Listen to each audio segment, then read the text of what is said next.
عزیزان دوباره خوش آمدن به ادامه برنامه و در این قسمت چون بخش ورزشکار هست و ورزشکار گرامی با خود داریم و همچنان مربیشان در برنامه در کنار ما حضور دارند و روی افتخاراتی که کسب کردن و روی تمرین کردنشان و نحوه تمرین و اینکه چه سبک تمرین میکنن با مهمان گرامیمان بیشتر صحبت خواهیم کرد. مهمانانمان هر یک جناب استاد شمس الدین گلستانی و اقبال جان گلستانی هستند و بیشتر با ایشان صحبت خواهیم داشت. با ما تا آخر برنامه همراه باشین.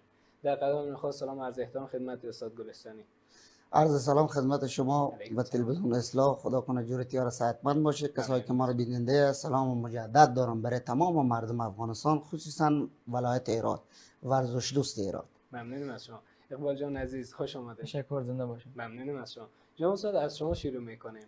در اول میخوایم بدانم استاد شمس الدین گلستانی از چه زمانی شروع کردن به تمرین کردن و چه سبک تمرین میکنن؟ قربان شما جناب عزیز دل، ما که هستیم تقریبا از 22 سال ورزش میکنم. بله ماشاءالله. تا 22 سال چندین مسابقات کشوری هم به ایران ورزش کرده، یعنی کلا یعنی ما فارغی از ایران گرفتم.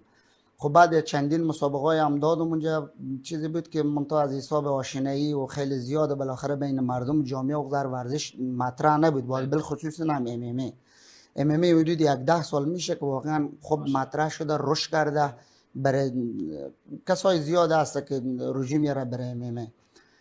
و خوشبختانه برای من خوشی بود که به ایران که اومدم، ما از ایران که مهاجر شده به ایران اومدم، انا کوشش کردم که یک جای مکان جای خوب باشه که من بتونم حداقل همین هنری که دارم برای جامعه ورزشی، برای کسایی که واقعا عاشق ورزش دوست داره، یعنی برای اونها یک کوچکترین خدمت بکنم.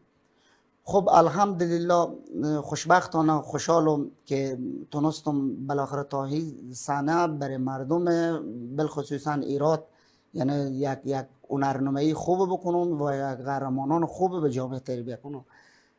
جای دیگه که من در کل دوست داشتم که حداقل یک جای باشه که جای منظم‌تر باشه که من برای خیلی کسایی که هست یعنی حاضر به ورزش بکنه، چون اما جای امنیت بدل برای اینا نبود، یعنی فعلا امنیت شده، فعلا هر کاری هم برای اینا میسر انشالله که میتونه ورزش کنه و ما هم به خدمت از اونا میباشه. قهرمانای زیاد تربیت کردم، یعنی شاید شما بشناسم مثل اسمت الله اوتک ما، مثل عبدالواحد زوری ما، مثل نصیر احمد احمدی، مثل میرویس احمد